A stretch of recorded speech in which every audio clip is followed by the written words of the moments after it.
അന്ന് രാത്രി കിടന്നിട്ടും അവയുടെ മനസ്സിൽ നിന്ന് യുവയുടെ മുഖം മാഞ്ഞുപോയില്ല. കായൽ കരയിൽ മുണ്ടും മടക്കി കുത്തി ഷർട്ടിന്റെ സ്ലീവ് മുകളിലേക്ക് കയറ്റി ആ 5 പേരെയും ഒറ്റയ്ക്ക് നേരിട്ട യുവയുടെ രൂപം അവളുടെ മനസ്സിൽ വീണ്ടും വീണ്ടും തെളിഞ്ഞു. ഇവൻ ശരിക്കും ആരാ? എത്ര ആലോചിച്ചിട്ടും അവൾക്ക് ഒരു ഉത്തരം കണ്ടെത്താനായില്ല. പക്ഷേ അതിനേക്കാൾ അവളെ അലട്ടിയത് മറ്റൊന്നായിരുന്നു. യുവയെക്കുറിച്ച് ഇത്രയധികം ചിന്തിക്കുന്നത് എന്തിനാണെന്ന് അവൾക്ക് തന്നെ മനസ്സിലാകുന്നില്ലായിരുന്നു. അവനോട് എനിക്ക് യാതൊരു ഇഷ്ടവുമില്ല. മനസ്സിനെ അവൾ തന്നെ പലതവണ പറഞ്ഞു ബോധ്യപ്പെടുത്താൻ ശ്രമിച്ചു. എങ്കിലും കണ്ണുകൾ അടച്ചാൽ പോലും തെളിഞ്ഞത് യുവയുടെ മുഖം തന്നെയായിരുന്നു. അങ്ങനെ ആ രാത്രിയും അവളുടെ ചിന്തകളിൽ യുവയോടൊപ്പം കടന്നുപോയി. അടുത്ത 2 ദിവസങ്ങളും എല്ലാവരും ഒരുമിച്ച് ചിരിച്ചും കളിച്ചും ചെറിയ ചെറിയ തമാശകളുമായി ആഘോഷിച്ചു. വൈകുന്നേരങ്ങളിൽ വീടിൻ്റെ മുറ്റത്തിരുന്ന് സംസാരിച്ചും രാത്രിയിൽ ട്രൂത്ത് ഓർ ഡെയർ കളിച്ചും എല്ലാവരും ഒരുമിച്ച് സിനിമ കണ്ടും ഭക്ഷണം കഴിച്ചും സമയം പോലും പോയതറിയാതെ കടന്നുപോയി. അവിയുടെയും ദേവുവിൻ്റെയും അഞ്ജനയുടെയും സൗഹൃദം അതിനിടയിൽ കൂടുതൽ ദൃഢമായി. ആദ്യം അർജുനും പതിവ് പോലെ എല്ലാവരും കളിയാക്കി ചിരിപ്പിച്ചുകൊണ്ടിരുന്നു. എന്നാൽ ആ സന്തോഷത്തിനിടയിലും അവിയുടെ മനസ്സിൻ്റെ ഏതോ ഒരു കോണിൽ യുവയുണ്ടായിരുന്നു. അവൻ അടുത്തുണ്ടാകുമ്പോൾ അറിയാതെ അവൻ്റെ സാന്നിധ്യം ശ്രദ്ധിക്കും. അവൻ സംസാരിക്കുമ്പോൾ കേൾക്കാൻ തോന്നും. അവൻ ചിരിക്കുമ്പോൾ അറിയാതെ അവളുടെ ചുണ്ടിലും ഒരു പുഞ്ചിരി വിരിയും. പക്ഷേ അതിന് എന്ത് പേരിടണം എന്ന് മാത്രം അവൾക്ക് അറിയില്ലായിരുന്നു. അങ്ങനെ 4-ാം ദിവസം കൊച്ചിയിലേക്ക് മടങ്ങാനുള്ള സമയമായി. വീട് മുഴുവൻ യാത്ര പറച്ചിലിൻ്റെ തിരക്കിലായിരുന്നു. അർജുൻ ആദ്യം അഞ്ജനയുടെ അടുത്തേക്ക് ചെന്നു. എന്നാ ഞാൻ പോട്ടെ, അവൻ പുഞ്ചിരിയോടെ പറഞ്ഞപ്പോൾ അഞ്ജനയുടെ മുഖത്ത് ചെറിയൊരു വിഷാദം തെളിഞ്ഞു. ശ്രദ്ധിച്ചു പോണേ അജുവേട്ടാ, അവൾ പതിഞ്ഞ സ്വരത്തിൽ പറഞ്ഞു. അതിനുശേഷം അവിയോ ആദ്യം ദേവുവിനോടും അഞ്ജനയോടും യാത്ര പറഞ്ഞു. എന്നാ ഞങ്ങൾ ഇറങ്ങട്ടെ ദേവു, അവി ചോദിച്ചു. ശരി ചേച്ചി, പിന്നെ അവിടെ എത്തിയിട്ടേ ഞങ്ങളൊക്കെ മറക്കുമോ? ദേവു ചിരിച്ചുകൊണ്ട് ചോദിച്ചു. ഒരിക്കലുമില്ല, ഞാൻ അവിടെ എത്തിയിട്ട് വിളിക്കാം. അവി പുഞ്ചിരിയോടെ പറഞ്ഞു. ഞാനും. അതിനിടയിൽ ആദ്യം പറഞ്ഞു. ഇത്തവണ അർജുൻ കേൾക്കാതിരിക്കാൻ ആദ്യം പ്രത്യേകം ശ്രദ്ധിച്ചിരുന്നു. അവി ആദിയെ നോക്കി പേടിപ്പിച്ചതും ദേവുവിൻ്റെ ചുണ്ടിൽ ഒരു ചിരി വിരിഞ്ഞു. വിളിക്കണേ, ദേവു പറഞ്ഞു. അവി പുഞ്ചിരിയോടെ ദേവുവിനെ കെട്ടിപ്പിടിച്ചു. അതിനുശേഷം അവിയും ആദ്യവും അർജുൻ്റെ അമ്മയെ ചേർത്ത് പിടിച്ചു യാത്ര പറഞ്ഞു. എല്ലാവരും യാത്ര പറഞ്ഞ് പിരിയാൻ തുടങ്ങുമ്പോഴാണ് യുവ പതുക്കെ അർജുൻ്റെ അമ്മയുടെ അടുത്തേക്ക് നടന്നു ചെന്നത്. ഒരു നിമിഷം അവൻ അവരെ നോക്കി നിന്നു. പിന്നെ പതുക്കെ കുനിഞ്ഞ് അവരുടെ കാലിൽ തൊട്ട് വണങ്ങി. അമ്മേ, ഞാൻ പോട്ടെ. അവൻ്റെ ആ ശബ്ദത്തിൽ വല്ലാത്തൊരു സ്നേഹമുണ്ടായിരുന്നു. വെറും 4 ദിവസം മാത്രം. പക്ഷെ ആ 4 ദിവസങ്ങൾക്കുള്ളിൽ അർജുൻ്റെ അമ്മ യുവക്ക് വെറുമൊരു ആ വീട്ടിലെ മുതിർന്ന സ്ത്രീ മാത്രമായിരുന്നില്ല. അമ്മയില്ലാതെ വളർന്ന, സ്വന്തമെന്ന് പറയാൻ ആരുമില്ലാത്തവന് ആ 4 ദിവസങ്ങൾക്കുള്ളിൽ അവർ സ്വന്തം അമ്മയായി മാറിയിരുന്നു. അവൻ്റെ കണ്ണുകളിൽ തെളിഞ്ഞിരുന്ന സ്നേഹം അവർ തിരിച്ചറിഞ്ഞു. അവർ സ്നേഹത്തോടെ യുവയുടെ തലയിൽ കൈവച്ചു. സൂക്ഷിച്ചു പോണ മോനെ, അവർ അനുഗ്രഹിച്ചു. യുവ പതുക്കെ പുഞ്ചിരിച്ചു. ആ പുഞ്ചിരി കണ്ടതും അർജുൻ്റെ ചുണ്ടിലും അറിയാതൊരു പുഞ്ചിരി വിരിഞ്ഞു. വാ യുവ, അർജുൻ വിളിച്ചു. യുവ ഒരിക്കൽ കൂടി അമ്മയെ നോക്കി പുഞ്ചിരിച്ച ശേഷം അർജുൻ്റെ അടുത്തേക്ക് നടന്നു. അല്പസമയത്തിനകം ടാക്സി എത്തി. അവി, ആദി, അർജുൻ, യുവ എന്നിവർ കാറിൽ കയറി. വണ്ടി പതുക്കെ മുറ്റത്ത് നിന്ന് നീങ്ങുമ്പോൾ എല്ലാവരും കൈവീശി യാത്ര പറഞ്ഞു. അവസാനം ആ വീട് കാഴ്ചയിൽ നിന്ന് മറഞ്ഞു. പക്ഷേ കഴിഞ്ഞ 4 ദിവസങ്ങളിലെ ഓർമ്മകൾ ഓരോരുത്തരുടെയും മനസ്സിൽ നിറഞ്ഞിരുന്നു. റെയിൽവേ സ്റ്റേഷനിലെത്തിയതും അവർ ട്രെയിനിൽ കയറി. കുറച്ച് സമയത്തിനകം ട്രെയിൻ പ്ലാറ്റ്ഫോമിൽ നിന്ന് പതുക്കെ നീങ്ങി തുടങ്ങി. ജനലിലൂടെ പുറത്തേക്ക് നോക്കിയിരുന്ന അവയുടെ മനസ്സിൽ കഴിഞ്ഞ ദിവസങ്ങളിലെ ഓരോ നിമിഷങ്ങളും വീണ്ടും തെളിഞ്ഞു. ദേവുവിൻ്റെ ചിരി, അഞ്ജനയുടെ കളിയാക്കലുകൾ, ആദിയുടെയും അർജുൻ്റെയും തമാശകൾ. പക്ഷേ അതിനിടയിൽ ഏറ്റവും കൂടുതൽ തെളിഞ്ഞത് യുവയുടെ മുഖമായിരുന്നു. കൊച്ചിയിലെത്തിയതും എല്ലാവരും സ്റ്റേഷനിൽ ഇറങ്ങി. അവിയും ആദിയും ഒരു വഴിയിലേക്കും അർജുനും യുവയും മറ്റൊരു വഴിയിലേക്കും തിരിഞ്ഞു. പിരിയുന്നതിന് മുൻപ് അവ അറിയാതെ ഒരിക്കൽ പിന്നിലേക്ക് നോക്കി. അതേ നിമിഷം യുവയും അവളെ നോക്കുകയായിരുന്നു. ഇരുവരുടെയും കണ്ണുകൾ ഒരിക്കൽ കൂടി തമ്മിൽ കൂട്ടുമുട്ടി. ഒരു നിമിഷം ആ കണ്ണുകൾ തമ്മിൽ എന്തോ പറയുന്നത് പോലെ തോന്നി.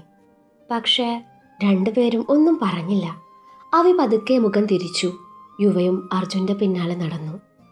അർജുനും യുവയും തങ്ങളുടെ ബുള്ളറ്റിൽ കയറി വിക്രമിൻ്റെ ബംഗ്ലാവിലേക്ക് തിരിച്ചു. പോകുന്ന വഴിയിൽ അവർ ഉച്ചഭക്ഷണത്തിനായി ഒരു ചെറിയ ഹോട്ടലിൽ നിർത്തി. ഭക്ഷണം കഴിക്കുന്നതിനിടയിലും കഴിഞ്ഞ ദിവസങ്ങളിലെ കാര്യങ്ങൾ പറഞ്ഞ് ഇരുവരും ചിരിച്ചു. അതേസമയം അവിയെയും ആദിയെയും പിക്ക് ചെയ്യാനായി വിക്രം അയച്ച ഡ്രൈവർ റെയിൽവേ സ്റ്റേഷനിൽ എത്തിയിരുന്നു.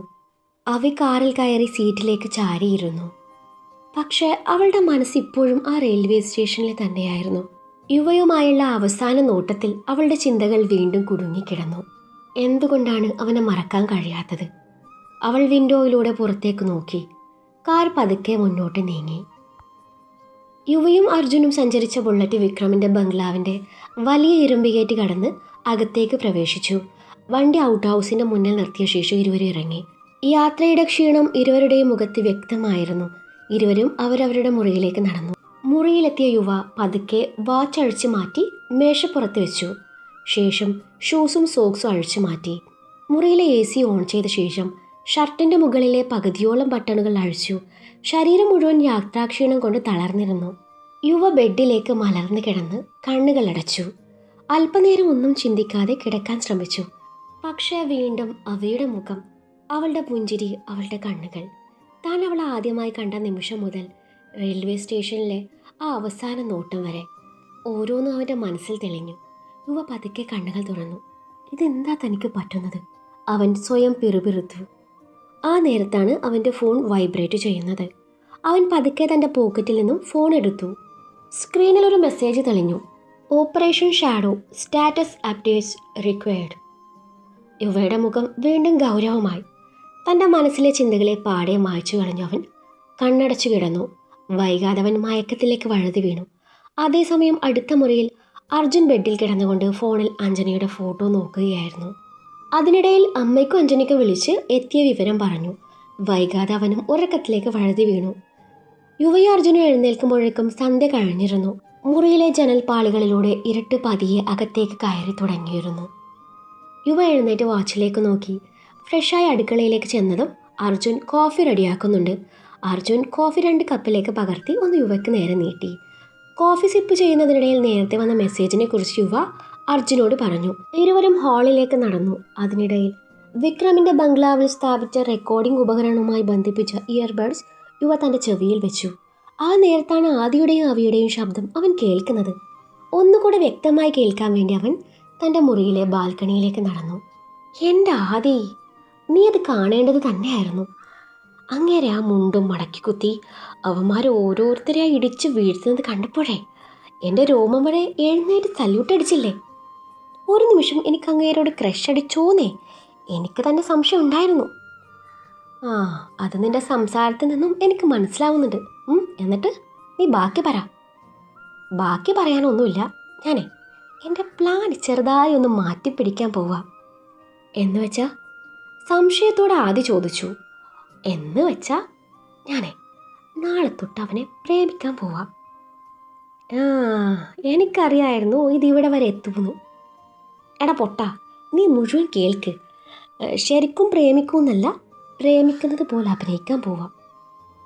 ഞാനേ അവന് സ്നേഹം വാരിക്കോരി കൊടുത്തേ അവൻ്റെ മനസ്സിലുള്ളത് പുറത്ത് ചാടിക്കും. എന്ത് ചാടിക്കുമെന്നാ നീ പറഞ്ഞേ? നീ തമാശകളാ. അങ്ങനെ അവനെക്കുറിച്ചെല്ലാം മനസ്സിലാക്കി കഴിഞ്ഞ് അടുത്ത സെക്കൻഡിൽ ഞാൻ അച്ഛനോട് എല്ലാം തുറന്നു പറഞ്ഞ് അവനിടന്ന് പുറത്ത് ചാടിക്കും. എടി, അത് വേണോ? ആള് പുറമേ ഇത്തിരി ദേഷ്യക്കാരനാണെങ്കിലും നീ കരുതും പോലെ ഒന്നുമല്ല. ഒരു പാവമാണെന്നാ എനിക്ക് തോന്നുന്നത്. നിനക്ക് എന്തറിയാതി? എനിക്കറിയാം അവർ നമ്മൾ ഉദ്ദേശിക്കുന്ന ആളല്ല. എൻ്റെ ബലമായ സംശയം രണ്ടും ടെററിസ്റ്റ് വല്ലതും ആണോന്നാ. അവയുടെ പറച്ചിൽ കേട്ട് ആദ്യം വല്ലാത്ത ഭാവത്തെ നോക്കി. നീ എന്ത് വേണേലും ചെയ്യും. അമ്മ കുറേ നേരമായി വിളിക്കുന്നു, ഞാൻ വീട്ടിലേക്ക് പോവാം. അതും പറഞ്ഞ് ആദ്യം അവിടെ നിന്ന് എഴുന്നേറ്റ് നടന്നു. ഡോറിനരികിലെത്തിയതും അവൻ ഒന്നുകൂടെ തിരിഞ്ഞു നോക്കി. അവി എന്തെങ്കിലും ചെയ്യും മുൻപ് ഒന്നുകൂടെ ആലോചിക്കുന്നത് നല്ലതാ. നീ വേണേ ശരിക്കും പ്രേമിച്ചോ, അല്ലാതെ ഇതൊരു മാതിരി ചീപ്പല്ലേ. ചീപ്പ് കോപ്പ്. നീ ഒന്ന് പോയാതി. എടാ, നിനക്കെന്നെ അറിയില്ലേ, ഞാൻ എൻ്റെ അച്ഛൻ പറഞ്ഞ ആളെ മാത്രമേ വിവാഹം കഴിക്കുള്ളൂ. ആദ്യം ഒന്ന് അമർത്തി മൂളി അവിടെ നിന്ന് നടന്ന് നീങ്ങിയതും അവ ഡോറടിച്ച് ലോക്കിട്ട് കണ്ണാടിയുടെ മുന്നിൽ വന്ന് നിന്ന് തൻ്റെ കയ്യിലെ വളയുടെ ഭംഗി നോക്കി നിന്നു. മറുകയ്യാലെ ആ വളകളിലൂടെ പതിയെ തലോടിയ ശേഷം വളകൾ ഓരോന്നും ശ്രദ്ധിച്ചു ഊരിയെടുത്തു. വാർഡ്രോബിൽ ഒരു ബോക്സിലായി അത് സൂക്ഷിച്ചു വെക്കുകയും ചെയ്തു. അവൾ കണ്ണാടിക്ക് മുന്നിൽ തന്നെ നിന്നു. അവളുടെ കയ്യിലിപ്പോൾ വളകളില്ല. പക്ഷെ ആ വളകളുടെ തണുപ്പ് ഇപ്പോഴും വിരലുകളിൽ അനുഭവപ്പെടുന്നത് പോലെ.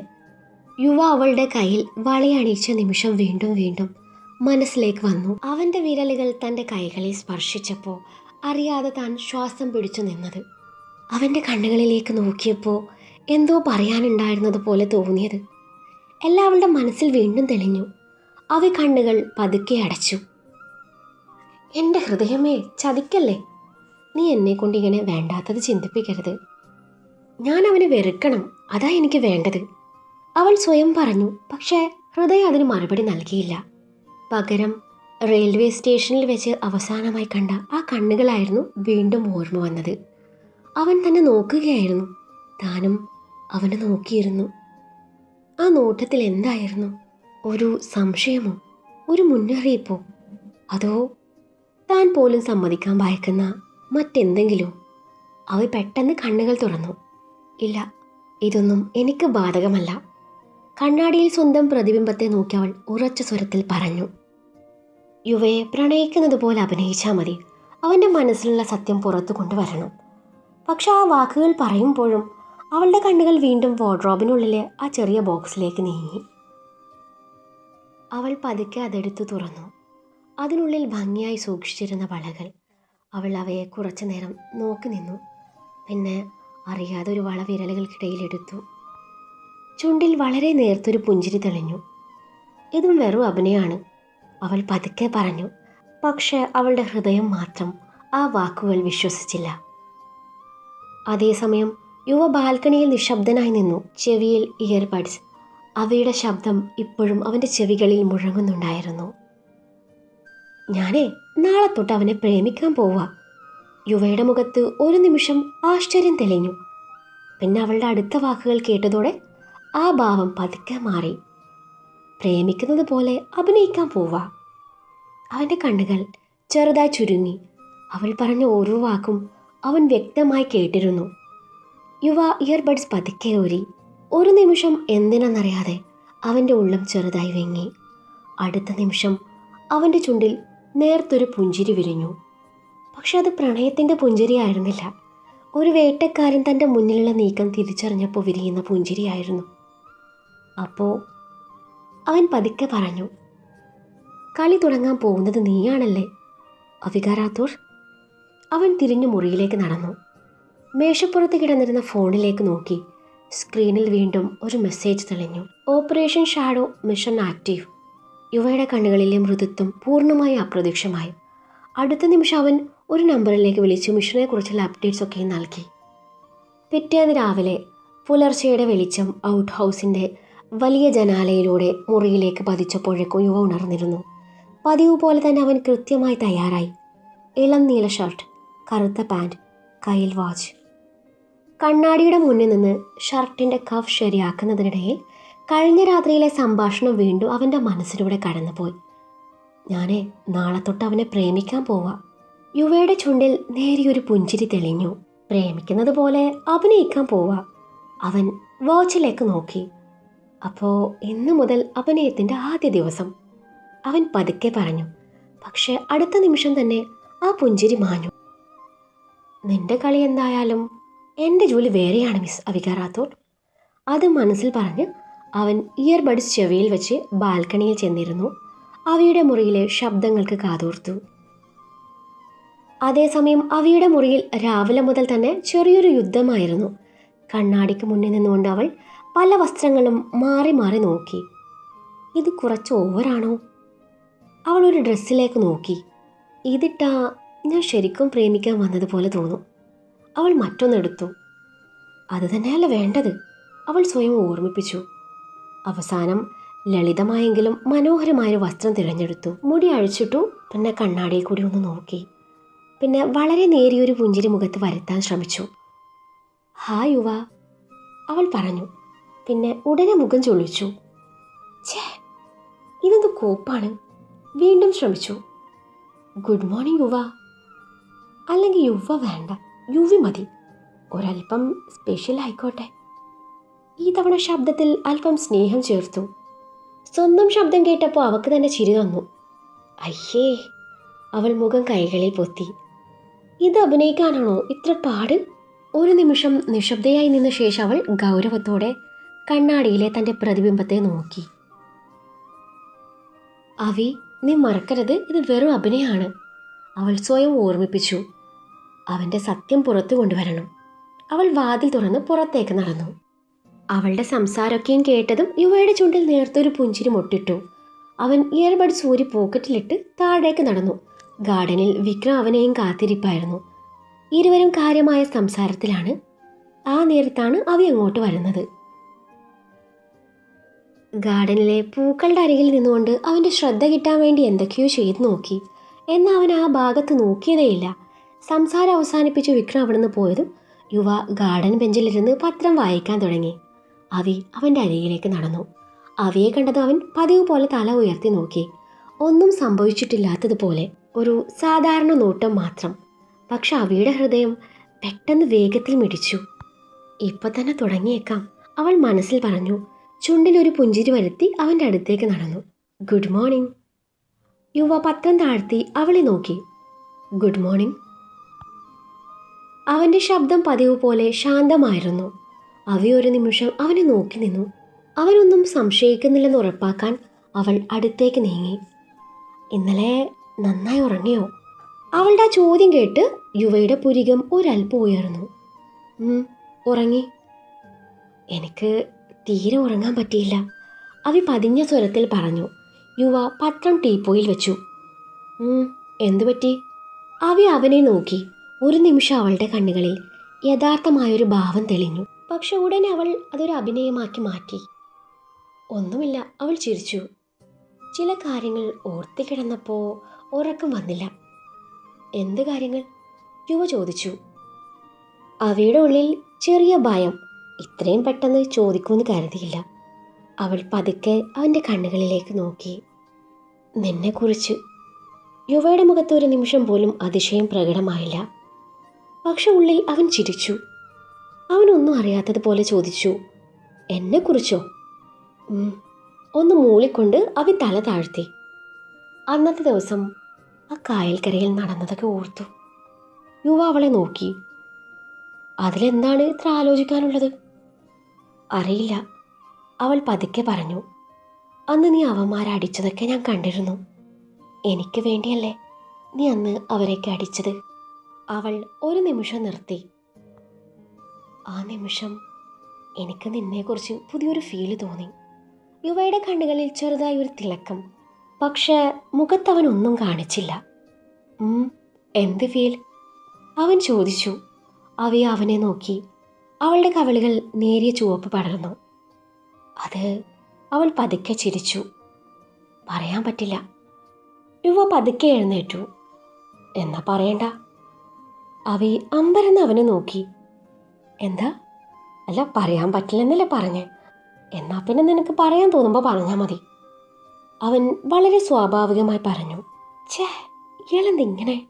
ആ ഫ്ലോ അങ്ങ് പോയി, അവ മനസ്സിൽ പറഞ്ഞു. ശേഷം അവൻ അവളെ നോക്കി. ഇത്ര രാവിലെ തന്നെ എന്നെക്കുറിച്ച് ചിന്തിച്ച് നടക്കുന്നതേ അത്ര നല്ല ശീലമല്ല. അവയുടെ കണ്ണുകൾ ഒരു നിമിഷം വലുതായി. അവൻ അത്രയും പറഞ്ഞിട്ട് പത്രം അവിടെ വെച്ചിട്ട് മുന്നോട്ട് നടന്നു. അവൻ്റെ ആ ഭാവം കണ്ടതും ഇനി അടുത്ത സ്റ്റേജിലേക്ക് ഇപ്പോൾ തന്നെ കാലെടുത്ത് വെച്ചേക്കാം എന്ന് മനസ്സിൽ കരുതി അവൻ്റെ പിന്നാലെ വേഗത്തിൽ ചെന്നു. അവനെ മറികടന്ന് മുന്നിൽ കയറി നിന്നുകൊണ്ട് അവൾ വഴി തടഞ്ഞു. യുവ സംശയത്തോടെ പുരികം പൊക്കി. എന്താ? അവൻ്റെ കണ്ണുകളിലേക്ക് തന്നെ നോക്കി. ചുണ്ടിൽ പതിയൊരു പുഞ്ചിരി വിരിഞ്ഞു. ഇത്ര രാവിലെ തന്നെ നിന്നെ ഓർക്കാൻ പാടില്ലെന്ന് എവിടെയും പറഞ്ഞിട്ടില്ലല്ലോ. യുവയുടെ മുഖത്തെ സംശയം പതിയെ മാറി. ഒരു പടി കൂടി അവൻ്റെ അടുത്തേക്ക് നീങ്ങി. ഇനി മുതൽ രാവിലെ മാത്രമല്ല. അവൾ ഒരു നിമിഷം നിർത്തി അവൻ്റെ കണ്ണുകളിലേക്ക് നോക്കി പതിഞ്ഞ ശബ്ദത്തിൽ പറഞ്ഞു. ഓരോ നിമിഷവും ഞാൻ നിന്നെ ഓർക്കും. യുവയുടെ ചുണ്ടിൽ അറിയാതൊരു പുഞ്ചിരി വിരിഞ്ഞു. അവൾ പറഞ്ഞ വാക്കുകൾക്ക് മറുപടി പറയണമെന്നുണ്ടായിരുന്നിട്ടും ആ നിമിഷം അവളുടെ കണ്ണുകളിൽ നിന്ന് നോട്ടം മാറ്റാൻ മാത്രം അവന് കഴിഞ്ഞില്ല.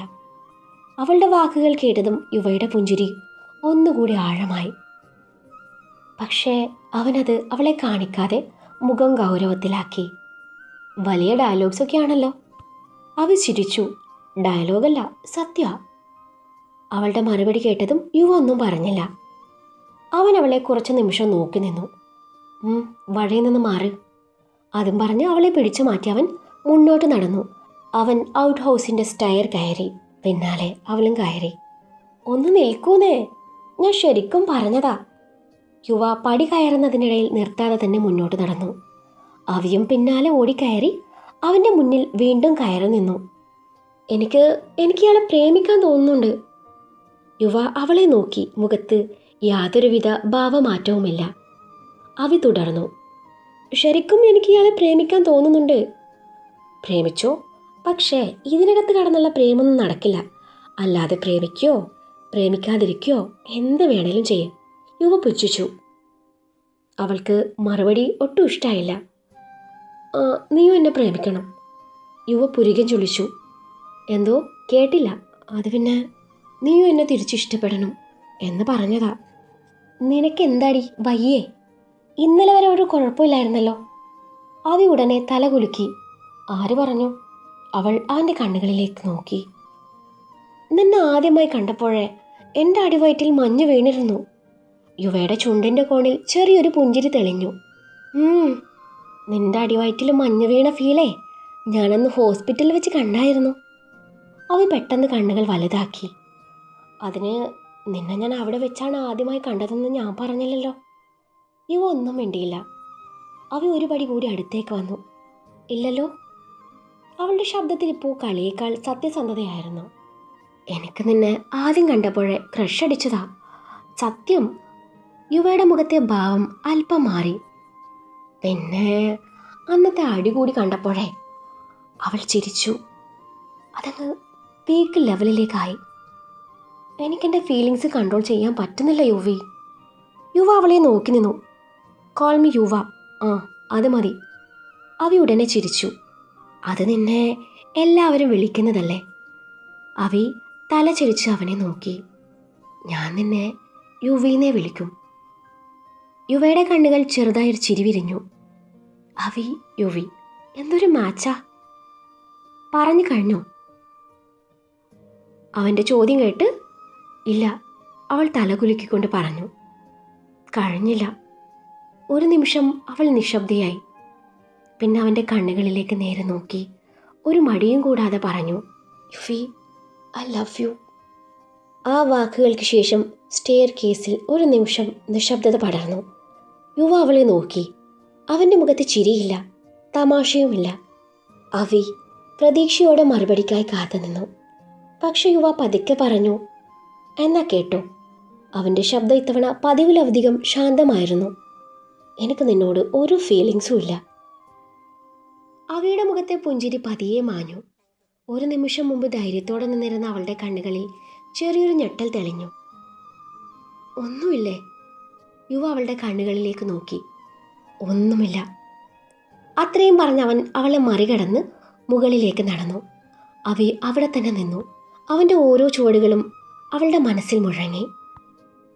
അവൻ മുകളിലേക്ക് കയറിപ്പോകുന്നവൾ അനങ്ങാതെ നോക്കി നിന്നു. എനിക്ക് നിന്നോട് ഒരു ഫീലിങ്സും ഇല്ല. യുവയുടെ വാക്കുകൾ അവളുടെ മനസ്സിൽ വീണ്ടും മുഴങ്ങി. ചുണ്ടിൽ പതിയൊരു ചെറിയ പുഞ്ചിരി വിരിഞ്ഞു. ഇപ്പോഴല്ലേ ഫീലിങ്സ് ഒന്നുമില്ലാത്തത്, അവൾ മനസ്സിൽ പറഞ്ഞു.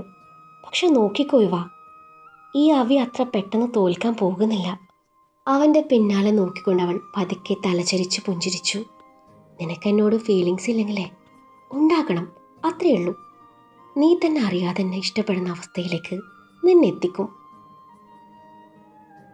അവളുടെ മനസ്സിൽ അപ്പോഴേക്കും ഒരു തീരുമാനം ഉറച്ചിരുന്നു. യുവ, നിന്റെ ഹൃദയത്തിൽ എനിക്കൊരു സ്ഥാനം ഉണ്ടാക്കും. നീ സമ്മതിച്ചാലും ഇല്ലെങ്കിലും.